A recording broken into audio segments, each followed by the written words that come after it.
자, 복잡하고 어려운 자동차 생활에 여러분들의 팬이 되어드리는 오토브라더스 김 실장과 최 팀장입니다. 자, 오늘 여러분들에게 장기 렌트의 장단점을 소개할 건데요, 이거를 유형별로 나눠봤습니다. 장기 렌트를 진행해야 될 8가지 유형과 하지 마셔야 될 6가지 유형을 아주 스피드하게 막 빠르게 한번 알려드려보도록 할 테니까, 자, 이제부터 시작하겠습니다. 빨리! 자, 장기 렌트를 진행해야 될 첫 번째, 초기 비용을 쓰고 싶지 않으신 분들은 장기 렌트를 진행해야 될 사람입니다. 한 리서치 조사를 보면요, 장기 렌트를 진행한 1000명 중에 60%, 그러니까 600명 정도는 초기 비용에 부담이 없기 때문에 장기 렌트를 진행했다고 합니다. 보통 여러분들이 차량을 구매하시려고 한다 그러면 기본적으로 발생하는 비용, 취등록세와 보험료까지 포함해가지고 한 300만 원에서 400만 원 정도는 필요할 겁니다. 자, 이 비용조차도 쓰기 싫은 사람, 없는 사람이라면 장기 렌트를 하시는 게 유리하겠습니다. 장기 렌트를 이용하셔야 되는 두 번째 유형, 바로 보험료가 비싼 분들의 경우인데요. 사고가 많아서 할증이 붙었다거나 나이가 어려서 만 30세 미만이어서 보험료가 아주 비싼 분들의 경우에는 장기 렌트가 훨씬 유리하겠습니다. 아, 맞다. 그리고 장기 렌트는 보험 할증이 없다는 거, 아주 큰 장점이 되겠습니다.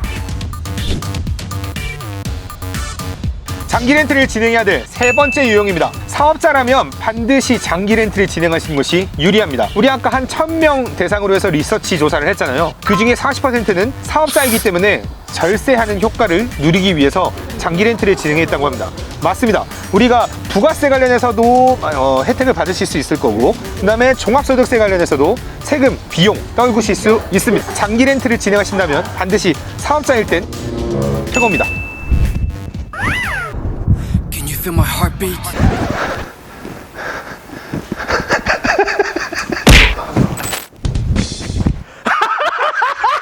네 번째, 차량 교체 주기가 짧은 고객님들은 장기 렌트를 진행하는 것이 유리합니다. 차량 주기가 짧으신 분들은 두 가지가 있겠죠. 라이프 스타일에 따라서 차량을 뭐 이렇게 매번 이렇게 자주자주 교체를 하시는 겁니다.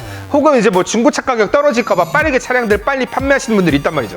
그게 뭐 한 3년, 4년 정도 교체 주기를 이루어지는데요. 이런 분들 같은 경우에는 중고차 가격 떨어지는 것보다 장기 렌트 진행하고 반납하는 것이 더 유리합니다. 1년에 4만에서 5만 킬로 뛰는 분들 같은 경우에는 차량의 교체 주기가 짧을 수밖에 없습니다. 이런 분들도 중고차 가격 방어 하나도 안 되잖아요. 장기 렌트로 진행하시면은 여러분들 훨씬 더 유리할 수 있습니다.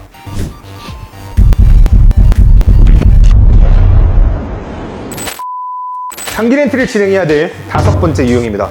신용대출을 계획하고 있다면요, 장기 렌트를 진행하는 것이 유리합니다. 할부나 리스 같은 것들은 금융상품으로 잡히기 때문에요, 여러분들이 신용대출을 받기 전에 이런 것들을 먼저 진행하게 되면 진행해야 될 신용대출의 한도가 줄어들게 됩니다. 근데 예를 들어서 장기 렌트를 진행하신다면요, 여러분들이 차를 쓰고 있는지 없는지를 모를 거예요. 신용대출을 앞두고 있다면 장기 렌트를 진행하는 것이 매우 좋습니다.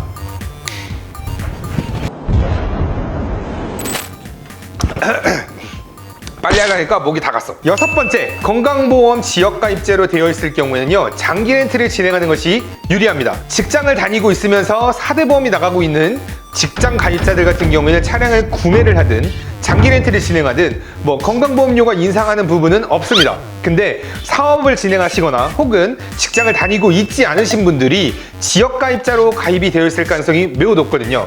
이럴 경우에는 차량을 구매하게 됐을 경우에는 건강보험료가 약 2만 원에서 3만 원 정도가 월마다 올라가게 됩니다. 그럴 경우에는 장기 렌트를 진행하는 것보다 더 높은 비용을 납부하시면서 차량을 이용하는 거기 때문에 장기 렌트를 꼭 진행하시는 게 좋겠습니다. 7번째, 자동차를 소유하면 안 되는 분들은 장기 렌트를 진행하는 것이 유리하겠습니다. 자, 장기 렌트를 진행하게 되면 여러분들의 이름으로 자동차가 등록되어 있는 게 아니죠. 그렇기 때문에 임대 아파트에 거주하고 계신 분들이라면 아마 자동차를 소유하고 있으면 안 되는 걸로 알고 있거든요. 그런 분들 같은 경우에는 장기 렌트로 진행하는 것이 유리하겠습니다. 가끔 저희한테 전화가 옵니다. 저 임대 아파트 살고 있는데 자동차를 지금 구매하면 안 된대요. 그래서 지금 장기 렌트를 알아보려고 하는데 저 문제 없을까요? 네, 문의하신 분들 다 계약하셔가지고 잘 이용하고 계십니다.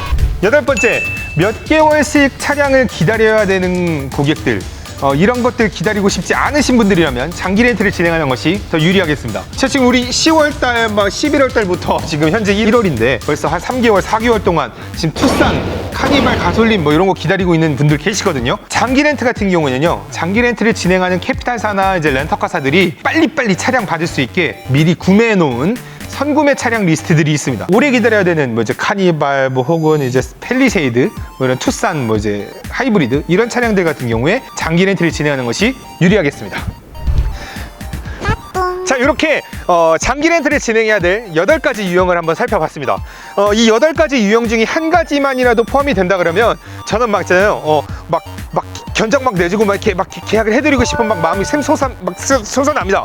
근데 한 6가지 유형 정도로 장기 렌트를 진행을 하지 말아야 될 고객님들이 존재를 합니다. 자, 이 6가지 유형 어떤 건지 한번 살펴보시죠.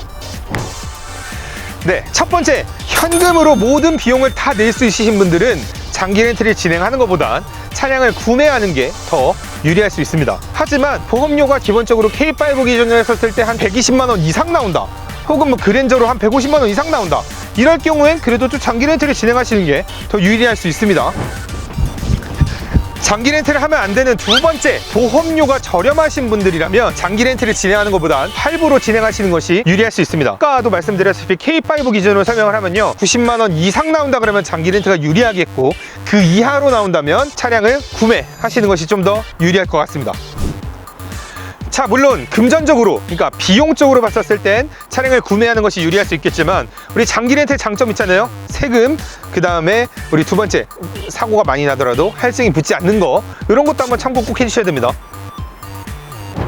자, 세 번째, 희읍 번호판이 싫으신 분들이라면 장기 렌트를 잘 권해드리기가 좀 어렵죠.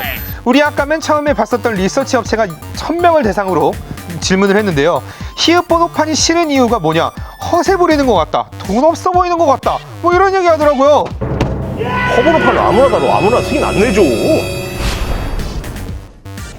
네 번째, 유상운송을 하시고자 하시는 분들이라면 장기 렌트를 진행할 수가 없습니다. 우리 그 약관에 보면은 유상운송을 하면 안 된다, 유상운송을 하게 될 경우에는 보험 처리를 할 수가 없다 라고 명시를 하거든요. 요즘 같은 경우에는 막 서울에서 부산까지 가는 막 이렇게 콜뜨기 같은 거 하시는 분들 절대 이거 진행하시면 안 되고요. 그 다음에 우리 요즘에 그 쿠팡이츠라고 해가지고 자가 이제 차량으로 해가지고 배달해드리는 이제 서비스 하시는 분들이 있는데, 렌터카 차량으로 등록을 하려고 그러면 등록이 안 됩니다. 네, 유상운송 안 됩니다. 장기 렌트를 진행하면 안 되는 5번째 유형은 이런 화물차 같은 경우인데요, 가끔 렉스턴 스포츠 상담이 들어오는데 그 또한 화물차예요. 그래서 리스나 할부밖에 진행이 안 되겠고요. 스타렉스 같은 것도 9인승, 11인승, 12인승은 가능하지만 5벤, 3벤 또한 다 화물로 분류됩니다. 그래서 장기 렌트 진행이 불가하다는 점.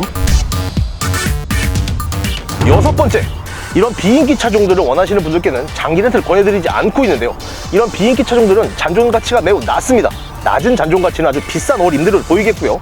그래서 최대한 좀 인기가 많은 그런 쪽의 차량으로 진행을 권해드리는데, 사실 그거는 장기 렌트가 아니더라도 할부 같은 경우도 워낙 중고차 감가가 되기 때문에 비인기 차량은 어떤 유형의 구매 형태로도 불리할 수밖에 없죠. 내가 아까 준비 없을 때 시키지 말려야지. 내가 진짜 나 진짜 정신병원 갔단 말이야.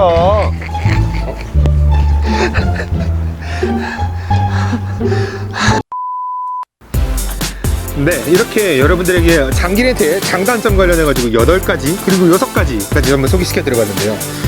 오늘 우리 그 오토브라더스 한번 이렇게 쫙 전경 한번 쭉 돌아보면서 이제 야외 촬영해봤는데 최재현이 많이 어색해했습니다. 네, 앞으로는 우리가 좀 더 이제 준비된 상태에서 한번 더 열심히 해보도록 하는데, 이게 또 이게 라이브의 맛이 또 있거든요. 네, 아무튼 자, 여러분들 장기 렌트 이렇게 보셨지만 그래도 궁금해 하실 거란 말이에요. 그죠? 그럼 궁금할 땐 어디를 찾아봐야 된다? 선PD 영상 밑에 더보기를 누르시면 네이버 카페 링크를 찾으실 수 있습니다. 실제로 계약하신 고객의 솔직한 후기들을 확인해보세요. 장기 렌트 궁금하신 점 많으실 텐데요, 카카오톡 채널 링크를 누르시면 저 김 실장과 상담받으실 수 있습니다. 네, 이렇게 찾아오시면 됩니다. 이렇게 문의 주시면 저하고 최태형님이 열심히 빠바바바 설명 한번 드리도록 하겠습니다. 자, 여기까지 오토브라더스였고요. 여러분들이 이 영상이 도움이 되셨다면 좋아요와 구독 같이 한번 눌러주시고, 네, 여기까지 인사하겠습니다. 안녕. 하지 말라 했지 내가.